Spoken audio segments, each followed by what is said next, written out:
लोग कहते हैं सियोर वाले महाराज जी बताते हैं 1 पुष्प चढ़ाओ, सियोर वाले महाराज कहते हैं 2 लोटा जल चढ़ाओ, सियोर वाले महाराज कहते हैं 5 काली मिर्ची चढ़ाओ, सियोर वाले महाराज कहते हैं इतना सा गन्ने का रस लेकर तुलसी के क्यारे में डाल दो, इतना सा ये भाग लेकर भगवान का पूजन कर दो, तिल्ली का ये भाग ले लो, तो गेहूं के 11 दाने ले लो कि 21 दाने ले लो। ये एक एक चीज का वर्णन कहां से है? ये हमारे पुराणों में सब लिखा है कि 10 पुष्प चढ़ाने का फल ये हुआ कि 9 रथ निकलने के बाद 10वां रथ निकला और उस पे जो बालक आया उसका नाम दशरथ हुआ, वो राजा अज को प्राप्त हुआ।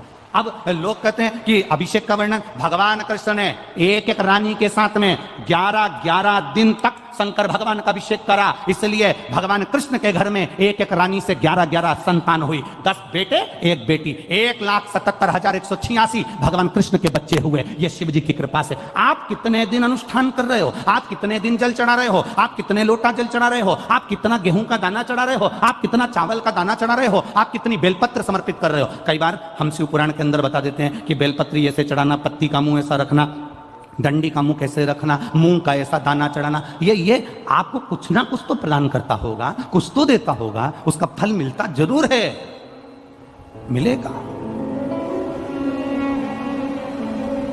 रावण को अहंकार था, लंकाधिपति रावण को अभिमान, अयोध्या का राज्य मेरा होना चाहिए। रावण पहुंच गया अयोध्या का राज्य पाने के लिए, ललकारने के लिए राजा अज को, अयोध्या के राजा अज को ललकारने के लिए आवाज लगाई।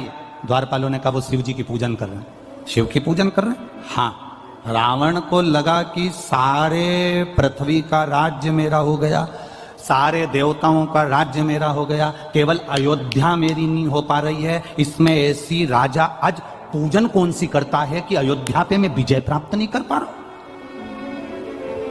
कुछ तो तुम्हारी धर्म पत्नी ऐसा व्रत करती है जिसके कारण बाल बांका नहीं हो पा रहा, कुछ तो तुम्हारे अंदर भगवान की ऐसी दृष्टि है कि दुनिया तुम्हारा पांव खींचकर नीचे फेंकना चाहती है और भोलेनाथ ने हाथ पकड़कर तुम्हें ऊपर उठा रखा है। कुछ तो है तुम्हारे साथ में, कुछ तो है। तो कई लोग कह देते हैं इतना बड़ा एक्सीडेंट हुआ बच गए, इतना बड़ा एक्सीडेंट हुआ बच गए। समझो क्यों बच गए, जरूर उसने तुम्हारा हाथ पकड़ कर रखा है। सारी दुनिया पांव पकड़कर पीछे खींच रही है, सारी दुनिया चाहती है कि तुम हारो, सारी दुनिया चाहती है कि तुम नीचे गिरो, सारी दुनिया चाहती है कि तुम आगे ना बढ़ पाओ, पर कोई तो है तुम्हारे साथ में, कोई तो एनर्जी है तुम्हारे साथ में, कोई तो बल है तुम्हारे साथ में जो तुम्हें गिरने नहीं दे रहा। वो बल राजा रावण कहता है भगवान उस अयोध्या के द्वारपालों से मुझे देखना है कि आज अयोध्या का राजा आज कौन सी पूजन कर रहा है। शंकर की ऐसी कौन सी पूजन है जो अयोध्या मेरी नहीं हो पा रही है, शिव की ऐसी कौन सी आराधना है जो अयोध्या मेरी नहीं हो पा रही है। राजा अज के पूजन कक्ष में मुझे लेकर चलो।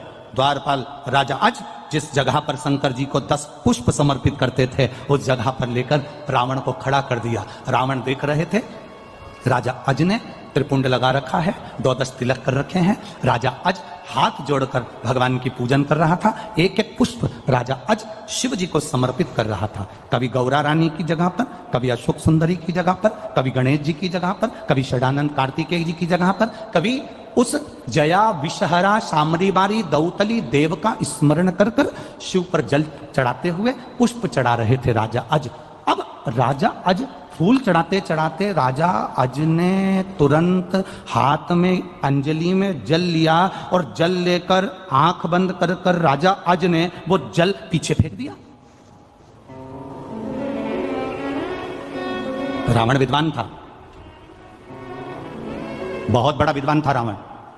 रावण ने विचार करा हमारा सनातन धर्म, हमारे हिंदू धर्म में तो अंजलि में जल लेकर आगे छोड़ा जाता है, ये राजा की बुद्धि को क्या हो गया, इसने जल लेकर पीछे फेंक दिया। हमारे सनातन हिंदू धर्म में रावण लंकाधिपति सोच रहा है कि हमारे सनातन धर्म में, हमारे हिंदू धर्म में अंजलि में लिया हुआ जल सामने छोड़ा जाता है, आगे छोड़ा जाता है, पर राजा अज ने वो जल तो पीछे पटक दिया, हाथ में लेकर पीछे छोड़ दिया। अब रावण को हंसी आ गई, ठाका लगाया लंका के राजा रावण ने। अपने आप को इतना बड़ा विद्वान बनता है अज, जिसको पूजन करना तक नहीं आता, जिसको जल चढ़ाना तक नहीं आता, वो जल पीछे पटक दिया। अरे किसी विद्वान को अपने पास में बिठाना था, वो तुम्हें बता देता कि जल कैसे चढ़ाना चाहिए। किसी पढ़े लिखे को बिठाते अपने पास में, वो तुम्हें समझा देता कि जल कैसे चढ़ाना है, कैसा नियम करना है, कैसी पूजन करना है। कोई विद्वान को अपने पास में बिठाते, वो समझा देता तुमको। राजा रावण को हंसी आ गई और हंसी आते से ही राजा अच का ध्यान रावण पर चले गया। लंका का राजा रावण आज खड़े होकर बोले, आज लंका का राजा मेरे दरवाजे पर अयोध्या में कैसे आना हुआ? रावण कहते हैं कि मैं आया तो तुमको युद्ध के लिए ललकारने था, पर हमारा सनातन धर्म हिंदू धर्म में हाथ की अंजलि में जल लेकर सामने छोड़ा जाता है, पर तुम तो ना जाने कौन सा विधान लेके आए कि पानी को तुमने पीछे फेंक दिया। ये तुमने करा क्या? इतने में राजा अज ने कहा, मैंने पानी पीछे इसलिए फेंका, मैं जब पूजन कर रहा था 9वें नंबर का पुष्प मैंने समर्पित करा था और मेरे कानों में गौ माता की आवाज मेरे कानों में रंभाने की सुनाई देने लगी। यहां से 42 किलोमीटर की दूरी पर जंगल में एक शेर एक गाय को खाने वाला था। गाय ने मुझे पुकारा, नगर का राजा संभालो, राजन संभालो, गाय रंभाई। मैंने जल उठाकर पीछे फेंक दिया। रावण कहने लगा, तुम्हारे पूजन में पीछे फेंके हुए जल से होगा क्या? राजा अज ने कहा, वो जल शेर को मार दिया होगा, गाय को बचा लिया होगा। रावण कहता है, पानी से शेर मरता है?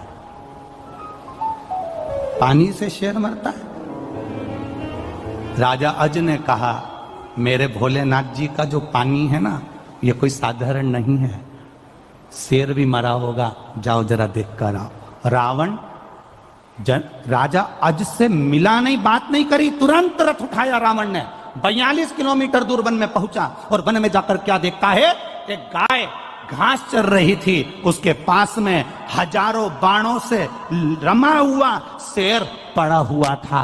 राजा रावण की आंख से आंसू बह गए।